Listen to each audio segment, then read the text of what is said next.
എടോ, കാറും കൊണ്ട് ആൾക്കാരെ കൊല്ലാൻ ഇറങ്ങിയിരിക്കുക. കാറിന്റെ മുമ്പിൽ ചാടിയതും പോരാ കുറ്റനിക്ക. അതെ, കാറിന് മാത്രം പോകാനുള്ളല്ലേ റോഡ്, ആൾക്കാർക്ക് നടക്കാൻ കൂടി ഉള്ളതാ. മാനത്ത് നോക്കിയല്ലേ കാർ ഓടിക്കുന്നത്, താഴെ നോക്കിയാ. എക്സ്ക്യൂസ് മീ, തിരിച്ചെല്ലില്ലെന്നും പറഞ്ഞാണോ രാവിലെ വീട്ടിൽ നിന്ന് ഇറങ്ങി തിരിച്ചത്? ആഹാ, വണ്ടി ഇടിച്ച് കൊല്ലാൻ നോക്കിയതും പോരാ, ആളെ കളിയാക്കാ. വണ്ടി വരുന്നതാണ് മുഖത്ത് കണ്ണില്ലേ? ഇനി അഥവാ ആത്മഹത്യ ചെയ്യാൻ ഇറങ്ങി പുറപ്പെട്ടാണെങ്കിൽ അത് എന്റെ കാറിന്റെ മുമ്പ് ചാടിയാൽ നടക്കില്ല. നല്ല ബ്രേക്കാ. അതിന് വല്ല KSRTC ബസ് നോക്കുന്നതാണ് നല്ലത്.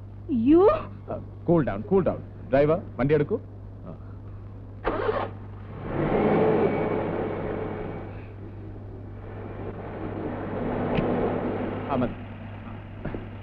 സാറപ്പോ ഹോട്ടൽ ഏത് ഹോട്ടൽ? Paramount tower.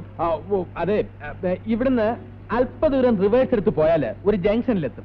അവിടുന്ന് ലെഫ്റ്റിലോട്ട് തിരിഞ്ഞ് സ്ട്രെയിറ്റ് ആയിട്ട് പോയി വീണ്ടും റൈറ്റിലോട്ട് എടുത്ത് ലെഫ്റ്റിലോട്ട് തിരിഞ്ഞ് ഒരു യൂ ടേൺ എടുത്താൽ മതി. വേണമെങ്കിൽ കുറച്ചുകൂടെ സിമ്പിൾ ആക്കി തരാം. എന്നെ പിക്ക് ചെയ്ത സ്ഥലമില്ലേ?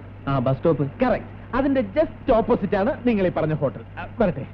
ദരിദ്രവാസി. ഈ വിളി കേട്ട് എന്റെ കാതുകൾ തടംപിച്ചിരിക്കുകയാണ്. സോറി സുഹൃത്തെ, ജീവിതത്തിൽ തന്നെ ഞാനൊരു ഷോർട്ട് കട്ടിന്റെ ആളാണ്. ഓക്കെ.